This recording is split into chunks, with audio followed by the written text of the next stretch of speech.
Hello mes amis, voilà, bonjour, donc j'espère que vous allez bien. Regardez un peu la flamme de ma petite bougie rituelique, donc elle est assez haute. Donc ce qui démontre qu'il y a quand même pas mal d'énergie autour, hein, puisqu'il y a quand même les crânes qui sont là. Voilà, écoutez, donc justement en parlant de crâne, donc bon, je ne vais pas revenir dessus, chacun est libre de penser ce qu'il veut, c'est surtout ça. Mais sachez quand même que nous sommes plusieurs à avoir des crânes de cristal. Il y a des soins que l'on fait avec des crânes de cristal. Alors ne pas se mettre en tête que ça peut être que c'est tout de suite négatif ou quoi que ce soit. Je ne sais même pas pourquoi certains se targuent à dire que c'est du négatif, étant donné que les crânes, n'oubliez pas non plus que les crânes sont tout simplement le reflet aussi donc de notre spiritualité. Tout simplement, c'est un peu donc une connaissance c'est une connaissance qu'on nous donne. Donc voilà, donc c'est quand même, ça n'a strictement rien à voir de négatif, bien au contraire.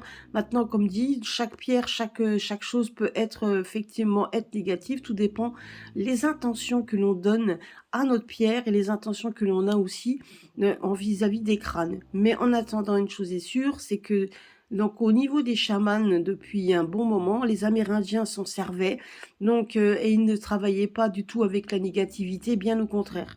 Voilà, je voulais juste donner, juste faire un petit coucou à une personne qui m'avait envoyé un message personnel concernant ça.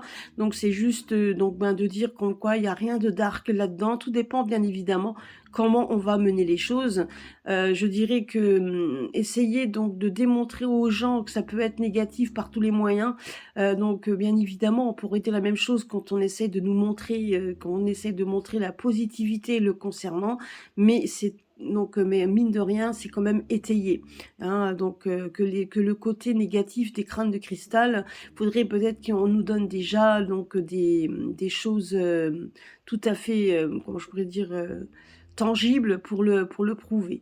En tout cas, une chose est sûre, c'est que les énergies que dégagent les crânes de cristal sont quand même des énergies de positivité, et c'est surtout en fait de messages. C'est des messages que l'on nous donne, et des messages qui n'ont absolument rien à voir avec la négativité. En tout cas, c'est pas les miens. Personne, et tous ceux qui les ont également, au contraire, hein, non seulement dégagent quand même de la spiritualité et dégagent quand même une connaissance assez positive, mais en plus de ça, donnent aussi les soins qu'il faut, puisque tout dépend bien évidemment des pierres, hein. N'oublions pas que les crânes sont quand même faits dans des pierres, qui nous donnent quand même beaucoup, beaucoup d'énergie. Voilà, c'est ce que je voulais dire aujourd'hui. Donc, nous allons voir un petit peu ce que nous donnent comme message les pierres, pour ce jeudi. Donc, comme je vous l'avais dit, hein, donc c'est des petites capsules que je vous donne, qui peuvent vous parler effectivement aussi dans votre vie quotidienne, pas seulement dans ce que nous vivons à l'heure actuelle, même si notre vie en est impactée. Et là, on nous parle donc d'inspiration, on nous parle de paix et on nous parle d'autonomie. Donc, moi, je dirais que par rapport à ça, on nous demande justement d'essayer de faire en sorte de ne pas vivre dans le côté, dans les querelles. Donc, surtout si vous êtes peut-être tout simplement aussi dans votre vie à l'heure actuelle, un petit peu dans ces moments, hein, peut-être un petit peu querelliques. Là, ce qu'on peut, colérique, pardon.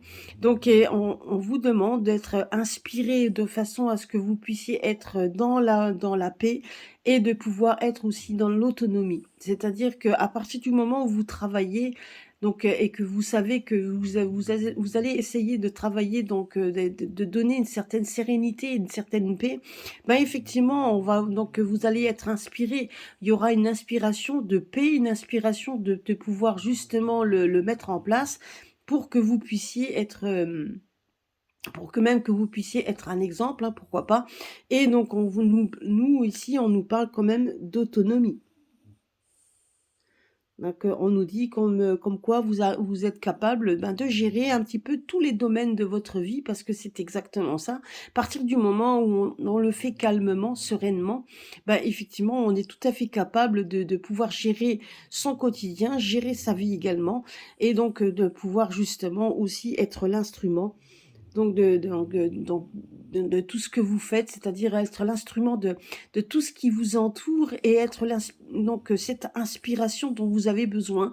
Donc c'est un instrument de paix, vous êtes un instrument de paix, vous allez vous inspirer et justement, tous les prétextes seront bons pour essayer de trouver un terrain d'entente et que vous puissiez être également dans l'autonomie parce que à ce moment-là, à partir du moment où vous arrivez à trouver des solutions, bah, vous êtes autonome dans tous les sens et tous les domaines de votre vie. Voilà, c'est ce que nous donnaient un petit peu les pierres aujourd'hui. C'était aussi un petit peu le message qu'ils vous donnent. Donc j'espère que cela va vous parler. En tout cas, à très très bientôt sur ma chaîne. Gros bisous à tous et à très bientôt.